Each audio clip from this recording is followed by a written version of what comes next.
Russian missiles and drones struck multiple locations across Ukraine in what officials describe as an hours-long bombardment, killing at least 16 people according to initial reports from the region. What exactly happened during this attack, and how does it fit into the broader pattern of the ongoing conflict? Reports indicate that Russian forces launched a coordinated assault using both missiles and drones targeting Ukrainian territory. The attack extended over several hours, though the exact timing and specific locations struck have not been fully detailed by official sources. Ukrainian authorities confirmed that at least 16 people lost their lives in the bombardment, though the full casualty count including injuries remains unclear. Some reports suggest the attack may have occurred during nighttime hours, though this detail comes from limited sources and has not been independently verified. The types of missiles and drones employed in the attack have not been officially specified. Ukrainian emergency services and local officials are still assessing the damage and confirming details about the strikes. No immediate statements from Russian military officials regarding the operation have been reported.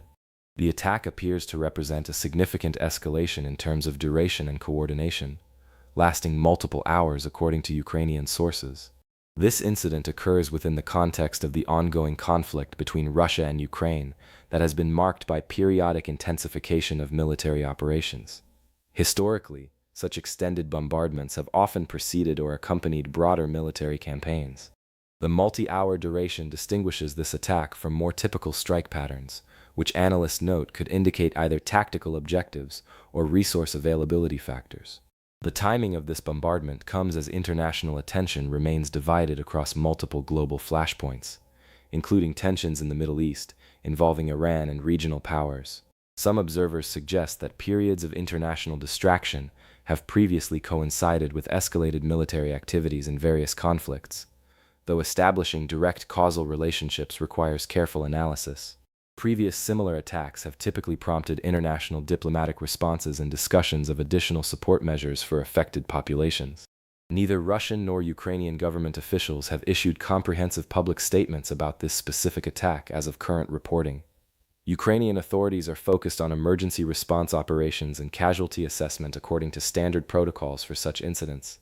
Russian military or government representatives have not provided official commentary on the operation or its objectives.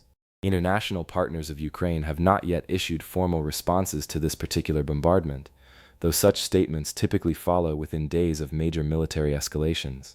Regional neighbors and NATO member countries generally monitor such developments closely given their implications for broader European security considerations. The extended duration and reported scale of this attack may prompt discussions within international bodies about the evolving nature of the conflict and appropriate response measures. Globally, this bombardment adds to concerns about the sustainability and trajectory of the conflict in Eastern Europe. Military analysts suggest that the hours-long nature of the attack could indicate either testing of defensive capabilities or preparation for subsequent operations, though such assessments require additional evidence to confirm. The incident occurs as international attention spans multiple crisis zones, potentially affecting the diplomatic bandwidth available for conflict resolution efforts.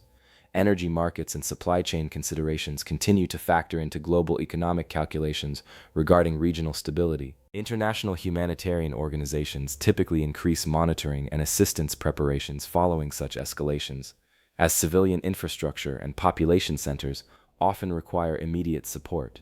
Watch for official statements from Ukrainian government officials providing additional details about locations and damage assessment. Russian government or military commentary on the operation would clarify stated objectives. International diplomatic responses from key allies and partners will indicate potential policy adjustments.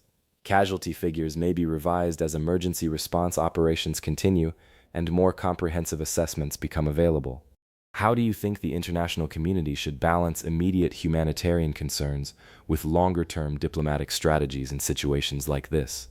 If this briefing gave you a clearer picture of what's happening, subscribe to Global Briefing Room, new intelligence briefing every day.